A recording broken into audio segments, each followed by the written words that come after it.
Hello everyone, it's me Bryson P. I know it's been a long time since I've made a reaction video, but I'm ready to get back into the swing of things. I've gotten some stuff straightened out in my life. Today we're going to figure out why farmers' protests are erupting across Europe and causing tense standoffs. I've seen a bunch of videos through different media sources here lately about all the different things that are going on with the farmers and all the different tactics and ways that they are trying to protest and let the government know that they are not very happy with what's happening and the types of changes that are coming or have came. So, since I don't know really a whole lot about it, today I figure a great way for us to start back into my reactions and for us to get back into the swing of things would be to figure out why and what exactly is happening for all of these farmers and everything to be protesting the way that they are. So, here we go. Tractors barricading highways, manure dumped at government buildings, tires on fire from France to Brussels to Greece to Portugal. Farmers erupting in protest across the continent. Time is up. Think of the farmers. They're rallying for things like better pay and more protection against cheap imports as energy and fertilizer costs spike because of Russia's war in Ukraine. Tensions rising as farmers egg government buildings and police hose down protesters with water cannons. EU leaders addressing the farmers at a summit with sympathy and understanding, though concrete proposals were pretty scarce. And it's not just farmers. Workers in Finland leading massive protests, angry with their government. We are seeing the biggest political strikes and labor demonstrations for a very long time. Businesses. I actually have I read some articles about the protests happening in Finland as well.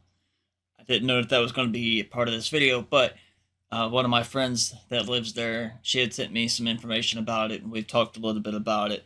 It's pretty interesting how these changes and all of these different protests are happening across Europe and in the different countries of Europe. It's very similar, I guess, in my perspective to like here in the United States, protests and types of things like that happening in the different states for different reasons, for different variations. But, you know, at the same time, I don't know, it seems like our protests, we like to burn stuff down, set things on fire, and destroy government buildings, destroy the infrastructure that we have, where from what I've seen, you all are really, I don't know, maybe not as destructive, but definitely at the same time, I feel like these are way better ways of protesting. You know, egging the just covering the buildings with eggs or shutting down all of the different transportation systems and refusing to go to work. But I think too that comes from a lot of the unions, and because you all have the labor unions, you're able to organize those types of protests a lot more. And also you guys are a little bit nicer in terms of you're not just setting everything on fire and just burning your buildings down. Is shut down and empty airports with more than 500 flights canceled. That's what the country looks like right now as hundreds of thousands strike. So why is it happening here? The big union says Finland's right. I'm actually waiting for my package. My Finnish friend and I, we mail packages for Christmas to each other the last few years, and that's where mine is right now, is my Christmas package is hung up waiting in Helsinki to go up further north, so that way she could receive it. But it's being held up at the moment because of this whole standoff with protests and everything else. So hopefully my package will make it further north here soon. Right-wing government is proposing social welfare changes, like cutting benefits and wages for unemployed people by hundreds of euros a month, restricting people's right to strike and making it easier for companies to fire their employees. If the political parties who take turns being in power do the decision-making, work life can become quite unsustainable, unpredictable. The Finnish Minister of Employment says the government proposed these changes to improve the economy of the country and boost its employment rate.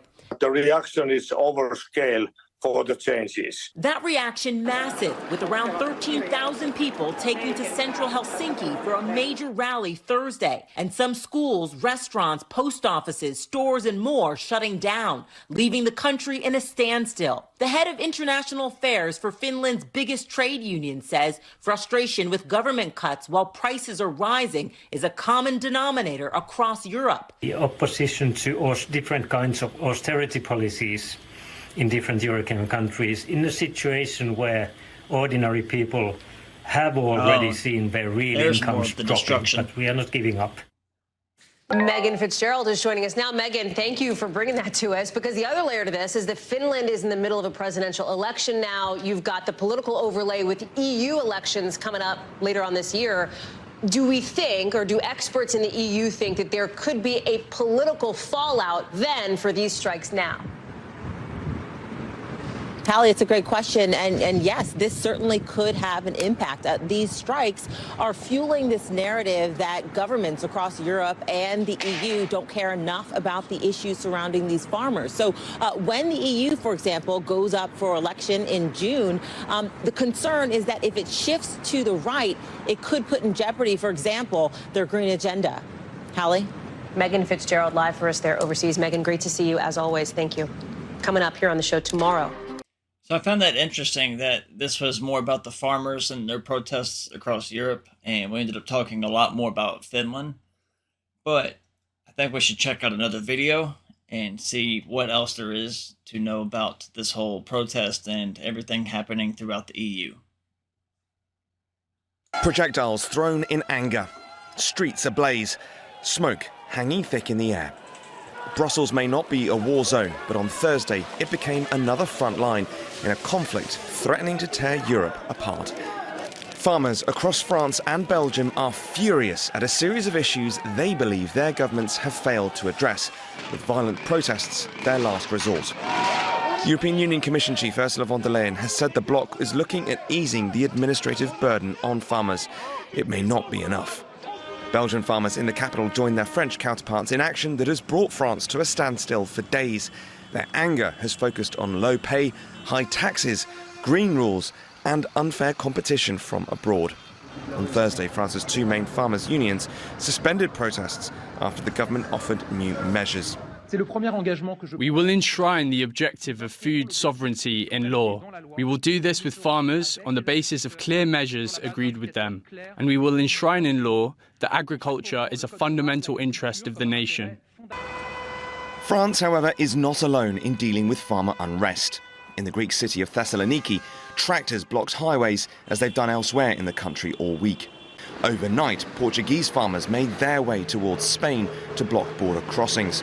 Others elsewhere in Europe, including Italy, have staged similar action. See, I find that really neat that you guys are using tractors and all this type of machinery in order to block your routes, to block roads, to block borders, to do all these different things. You know, typically here in the United States, we don't use vehicles like that or use tractors, of course, to block highways. It would be much more effective because I've always seen in a lot of our protests, we like to just gather in big congregations of people and, you know, put hundreds of people on the roadways or put them on the highway and try to block traffic that way. And I mean, it is effective. It works. But a lot of states also have made laws now where, you know, essentially if you're driving and you come upon one of these protests, and then they start attacking your vehicle and trying to attack you or disable your car or whatever, you know, you can hit the gas and drive through it. And if you run over some people, then you run over some people. And you probably won't face charges as long as, you know, it's justified that you were doing it in self-defense or out of fear of, you know, that you were going to be hurt because this protest was trying to pull you out of your vehicle. You know, it's happened in the past, and there's been people that have done it and gotten away with it because they've used that as, you know, they've feared for their life. So I think using all these tractors, I mean, you can't really go around them. You can't really, you know, block them. You can't really do anything to hurt them. And, you know, one tractor is way, way bigger than a bunch of people. So whenever you've got all these tractors lined up like this on the roadways, on the highways and everything else, You're just tearing everything up, but at the same time, you're making it a lot more effective of a protest. It's a much more effective protest, if you ask me. We took to the streets to protest against Europe and the new laws it is making. Agriculture has already been on its knees for a long time, and we have reached the end of our tether. Finances across Europe are already stretched thin after years of stagnant economic growth and high inflation. Speaking in Brussels after a meeting with other EU leaders, French President Emmanuel Macron said the continent needs to adapt. War is here, the world is changing, and so we have to have more simple agricultural policies that further take into consideration the need to produce more, which of course integrates our environmental goals, but which does so while preserving fair competition, preserving the revenues of farmers, and preserving our food sovereignty. Deals to keep food affordable, in particular with South America, are key elements of the unrest. So too is the question of Ukraine. Europe suspended duties on Ukrainian imports after the start of the war with Russia. And you see how a lot of these fires that are being spread, and a lot of these that have been started, they're not burning cars or burning buildings or smashing the windows out of their own buildings. You know, these are still, in my eyes, peaceful protests, even though they've got stuff on fire and they've got, you know, tractors lined the roadways, they've poured manure on buildings, they've egged the crap out of different facilities. It's still peaceful in the terms compared to what I've seen in my years, and especially in the recent years of protests that have happened here in the United States. You know, we've had people get killed, we have all kinds of practically riots. I mean, we don't have protests like this. Ours turned from a protest into a riot. I mean, you know, plain and simple. You know, I really hope for the best for you all, and that you know, these changes come about and are what you're looking for and are what you want. I do hope that, because heck, I could use better wages myself. Just been extended until 2025. As other labour unions across the continent begin their own strike action, this winter of discontent in Europe is likely to have long and lasting implications for everyone. Joel Flynn, TRT World. Okay, so now we know a little bit more about what is happening in the European Union, the different countries, especially in Europe and like the northern countries like Finland. You know, it's just, as I've already stated in my video, it's a lot different than the protests that we have here and the way that we do it, but at the same time, it's always very similar because we're all similar in our own ways, but we're still different. We're very different, but we still do things very similar because it's just our own human nature. You know, you're unhappy and you want to make it known and show that you're unhappy, and I don't blame you one bit. I just hope that everything works out in the best for each and every one of you, especially if you're a part of this and it affects you and you're watching this. So I hope the very best. Hope that it all works out. And I hope that you have a great day, great night, whatever time it is that you see this. It's me, Bryson P. Goodbye.